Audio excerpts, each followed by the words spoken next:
Anda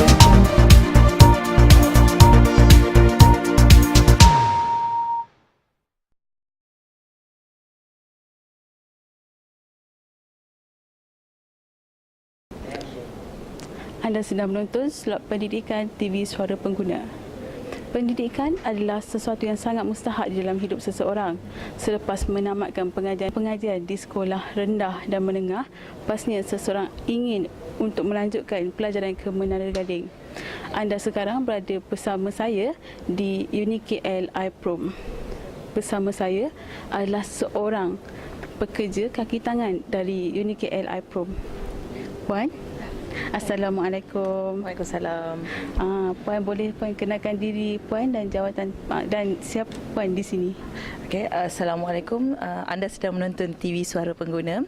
Saya Zaifila Farina binti Zainuddin, merupakan Ketua Jabatan untuk Perkhidmatan Pelajar di UniKL iProm. Okey Puan, boleh tak Puan ceritakan, kongsikan sedikit bersama kami bagaimana untuk pelajar selepas menamatkan pengajian mereka untuk masuk ke sini? Okey, untuk pelajar di Malaysia, kita ada selalunya kita akan berada di lepasan SPM. Selepas berada di lepasan SPM ni, pelajar mempunyai dua pilihan, sama ada dia nak masuk diploma ataupun dia nak masuk STPM, maupun satu lagi dia boleh mengikuti program asasi. Jadi di UniKL iProm kita tawarkan program asasi untuk lepasan SPM dan juga program ijazah untuk lepasan diploma, STPM dan juga asasi. Okay. Untuk masa sekarang ini, berapa banyak cawangan UniKL di seluruh Malaysia? Okey, secara amnya UniKL ada 12 kampus. Setiap 12 kampus ni mempunyai kelebihan masing-masing, iaitu kita fokus pada bidang masing-masing, dan di UniKL iProm kita fokus kepada bidang perkilangan, industri reka bentuk dan juga industri perniagaan dalam bidang kejuruteraan. Saya difahamkan setiap cawangan UniKL di setiap negeri mempunyai keistimewaan ataupun pengkhususan yang tersendiri. Adakah benar? Ya, di UniKL kita setiap cawangan mempunyai kursus yang sangat berbeza, dan juga di setiap kampus kami sama sendiri juga kita tidak ada kursus yang bertindih. Semua setiap kampus adalah kursus yang berbeza. Kita ada 118 kursus yang berbeza, ijazah dan juga diploma, dan setiap kampus dia fokus kepada bidang-bidang tertentu. Contohnya logistik, kita ada perkapalan, kapal udara, kapal laut, kita ada perkilangan, kita ada perniagaan dan juga pembuatan kereta. Baiklah, Puan, di UniKL ni apakah yang disediakan untuk pelajar-pelajar untuk mereka menghadapi dunia pekerjaan di luar sana? Ini adalah kelebihan di UniKL. Di UniKL kita tawarkan pengajian 40% adalah dalam sudut teori, maknanya berada di kelas, kuliah, guru pensyarah memberi pengajaran secara terbuka, dan juga lagi 60% kita melibatkan secara praktikal. Iaitu pelajar-pelajar ini didedahkan secara amnya 1:20. Maknanya kalau kita ada mesin, paling ramai pelajar kita gunakan hanya 20 orang saja boleh guna pada suatu masa, sebab kita nak mendekatkan pelajar dan juga membiasakan penggunaan mesin ini kepada pelajar. Dan penggunaan mesin ini mereka bukan sekadar sewaktu kursus tersebut, tapi mereka akan gunakan sehinggalah membuat latihan, untuk projek akhir tahun, di mana projek akhir tahun pelajar ini akan membuat kolaborasi antara UniKL iProm dan juga industri-industri di luar menggunakan menggunakan mesin di tempat industri luar, ataupun industri luar memohon penggunaan mesin di sini, dan di mana pelajar kita telah dilatih penggunaan mesin ini secara mahir. Dan masih lagi bersama saya dalam slot pendidikan TV Suara Pengguna. Baiklah Puan, bertemu balik kita. Okey. Puan, boleh tak Puan terangkan kepada pengguna di luar sana, kepada bakal-bakal pelajar di sini, apakah fasiliti yang disediakan kepada mereka? Di UniKL iProm kita menyediakan fasiliti. Pertama, kita memenuhi kehendak daripada kementerian dan juga MQA, di mana untuk library memang kita ada ruangan library yang cukup besar yang boleh memuatkan 300 pelajar pada satu masa. Kita juga ada makmal untuk alatan-alatan yang digunakan, mesin-mesin yang digunakan seperti CNC machine, kita ada drilling machine. Mesin-mesin ni yang kita beli khas untuk penggunaan para pelajar, bukan sekadar untuk jadi tontonan. Jadi sebab itu mesin-mesin yang kita ada ni bukan satu atau dua. Kita ada 3 atau 4 yang boleh digunakan oleh semua pelajar. Dan kita juga ada ruangan-ruangan belajar untuk pelajar sewaktu mereka tidak ada kelapangan di antara kelas. Dan kita juga ada menyediakan untuk kemudahan sukan. Kita sediakan gym untuk para pelajar bersukan dalam, sebab kita faham kawasan kita terhad di bandar, tapi kita sediakan juga permintaan-permintaan apa yang mereka perlukan. Dan untuk fasilitis bagi sukan, memandangkan kita tidak ada gelanggang yang terletak dekat di dalam kawasan kampus, kita menyediakan juga penyewaan di luar, di mana pelajar ini kita akan sediakan tempat sewa gelanggang di luar, dibayar oleh UniKL, dan pelajar hanya perlu memberitahu masa dan tarikh mereka untuk mereka menggunakan gelanggang-gelanggang tersebut.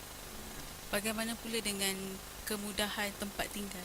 Okey, kita terdapat juga asrama, kita sediakan juga asrama.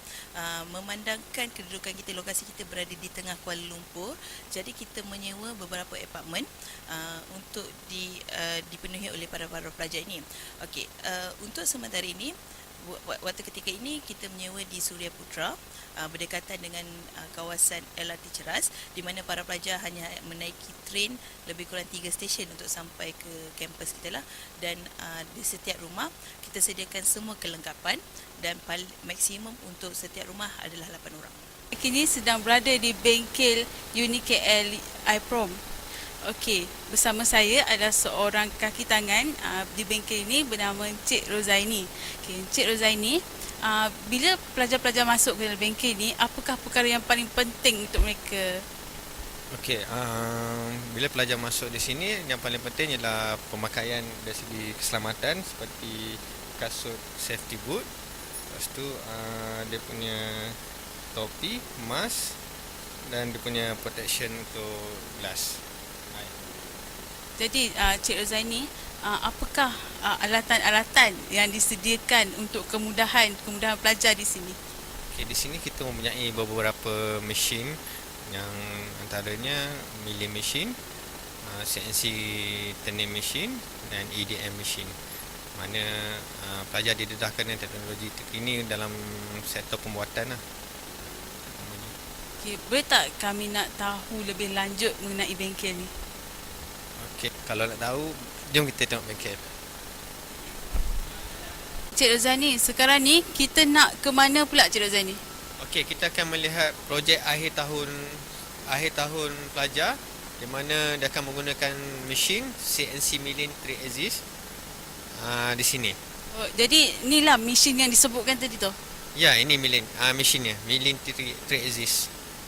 Sekarang ni jom kita tanya sikit adik kita ni apa yang dia tengah buat. Assalamualaikum adik. Adik tengah buat apa ni? Tengok sibuk je. Projek akhir tahun FYP. Ni projek. Okay, apa yang adik tengah cuba hasilkan ni? Actually kita tengah menggunakan CNC milling machine untuk menghasilkan skru. Bergantung pada projek yang kita hasilkan. Kalau betul pada saiz dia dengan teknik yang betul. Kalau saiz dia agak besar, so agak ambil masa yang agak lama. So kalau saiznya pendek, akan ambil masa yang sekejap lah untuk dihasilkan. Okey, ini adalah CNC milling machine yang kita tengah gunakan. Okey, sekarang kita tengah set balik untuk dapatkan dia punya radius dia dengan dia punya spesifik yang kita gunakan untuk minus and plus yang sepatutnya lah. Adik, susah tak untuk mengendalikan mesin yang macam ni? Mula-mula agak payah, tapi lepas dah ditunjukkan oleh orang yang melatih kita orang, oleh trainer, boleh belajar.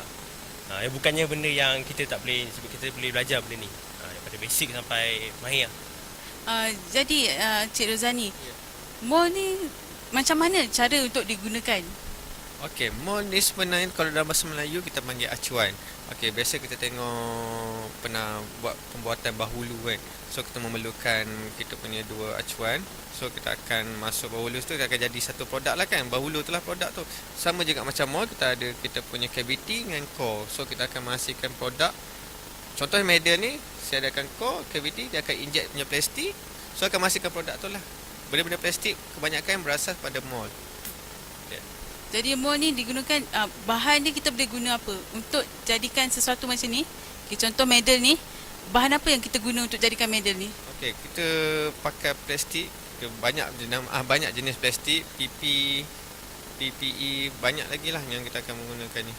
Jadi saya rasa TV Pengguna adalah sebagai salah satu platform kepada adik-adik untuk mencari mengenali universiti pertamanya.